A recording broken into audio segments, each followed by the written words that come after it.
Debate é o termo utilizado para definir uma discussão entre duas ou mais pessoas com o objetivo de expor opiniões, esclarecer um determinado tema e argumentar ou contestar ideias divergentes do seu rival de discussão.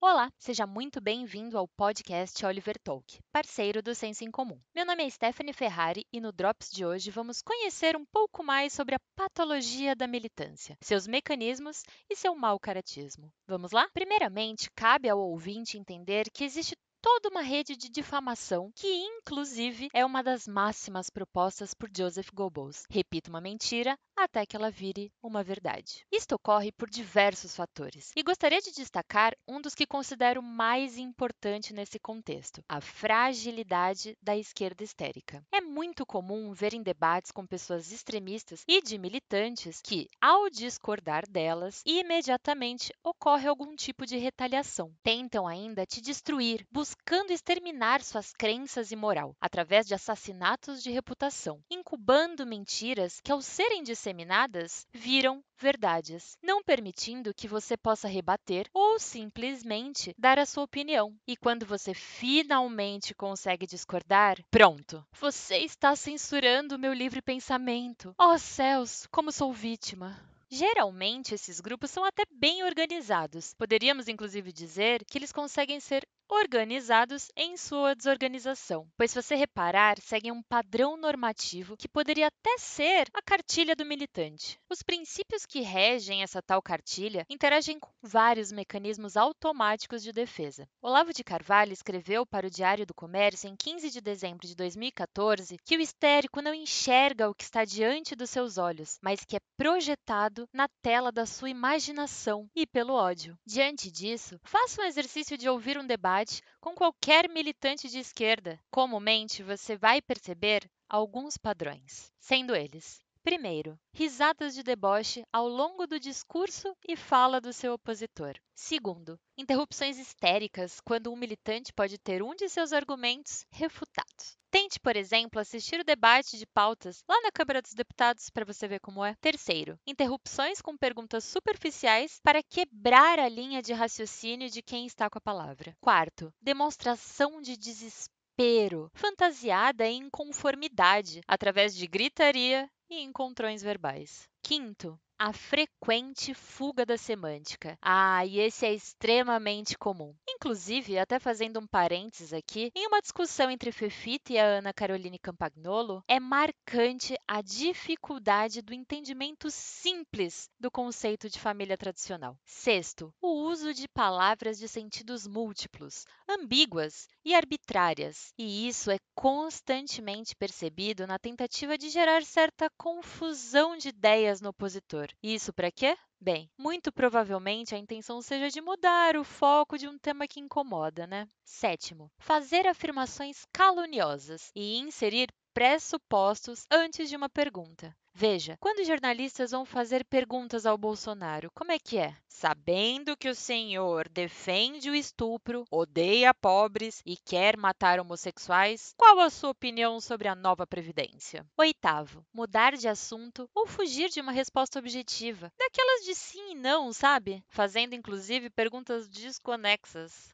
Nono, agora esse eles adoram: dar estatísticas vagas ou sem nenhum fundamento, tirando informações de pesquisas manipuladas ou da sua mente fantasiosa, se usando do senso comum para provar algo. E veja, pode não ter qualquer relação. Como exemplo, um dado que as defensoras do feminismo adoram dar em debates e que você talvez já tenha ouvido é a estatística da quantidade de mulheres que morrem em decorrência do aborto inseguro, buscando relacionar isso com o número de mulheres que realizam aborto no Brasil. Você sabia que essa estatística é obtida a partir do número de curetagens uterinas realizadas? Então, essa tal estatística engloba também um exame clínico para coletar material biológico a fim de diagnosticar alguma doença. Perceba como esses números são manipulados. Décimo, falar de exemplos de amigos e conhecidos para refutar um fato. E isso, muitas vezes, para uma pessoa despreparada, pode até finalizar o assunto.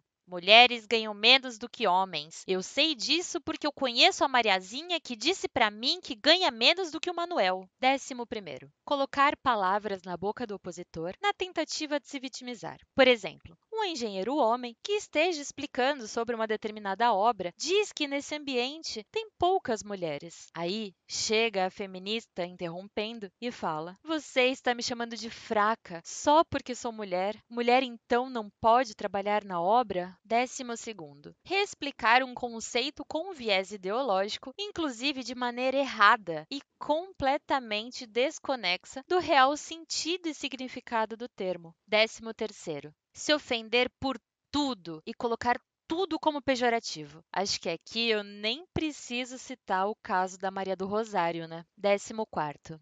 Ah, vai estudar! Pois é, meu amigo. Mandar o outro estudar mais sobre temas que eles mesmos não têm o menor domínio. 15º. E por fim, o companheiro dos companheiros. O cinismo. A lista é extensa e aumenta diariamente, porque, como mencionado pelo Lobão em um hangout, uma das táticas do socialismo é envergonhar as pessoas de ter uma opinião própria. E acrescento, contrária a delas. Tudo isso, meu caro ouvinte, tem sim explicação. No início do Drops, eu comentei que parece haver uma cartilha, não foi? Mas em termos mais técnicos agora, lhes digo que existe toda uma patologia social explicada por Andrew Lobachevsky. Ele aponta em seus estudos sobre patologia do poder que quando um grupo de psicopatas, cínicos e descarados assumem um poder na sociedade, a histeria em proporções epidêmicas se espalha na população. Mas fique calmo, pode parecer aterrorizante, mas o professor Olavo de Carvalho, em um dos seus hangouts, nos ensina como vencer isso. Abre aspas. Esse histérico não é vulnerável aos ditames morais, só ao medo, à derrota, à humilhação. Ele não tem consciência moral própria. A consciência moral dele é a plateia. Se a plateia se volta contra ele, ele daí se sente envergonhado e intimidado. A consciência moral dele é como se fosse um HD externo. É através dos outros que você o pega. E não te soa familiar? Talvez isso explique o porquê dos militantes de esquerda quererem lacrar a todo momento, pois o que os motiva a continuar é a plateia. O real motivo deles é essa infantilidade em conseguir assumir responsabilidade sobre as suas ações, o medo de se frustrar, não saber o que fazer com as suas próprias angústias e um sentimento de solidão que os faz a qualquer custo desejar o acolhimento, mérito e pertencimento a um grupo de outros histéricos que os aceitam em sua patologia existencial. Portanto, caro ouvinte, nomeie as coisas, rebata, se faça entender. Não fique parado escutando, pois a neutralidade, seja ela política ou em qualquer aspecto da vida, só dá munição para que o outro tenha domínio sobre você, sobre as suas vontades e sobre as escolhas que você optou por não fazer. E para fechar o Drops de hoje, deixo com vocês um trecho do livro Ponerologia. Psicopatas no Poder, que pode ser encontrado na página 177. Abre aspas. Se para designar um fenômeno patológico nós aceitamos o nome fornecido pela ideologia do movimento social que sucumbiu aos processos degenerativos, nós perdemos qualquer habilidade de entender ou avaliar essa ideologia e o seu conteúdo original. E esse foi mais um Drops do podcast Oliver Talk. Mas se você gostou, já sabe, né? Curta e compartilhe para que a gente consiga alcançar um número ainda maior de pessoas. Até mais!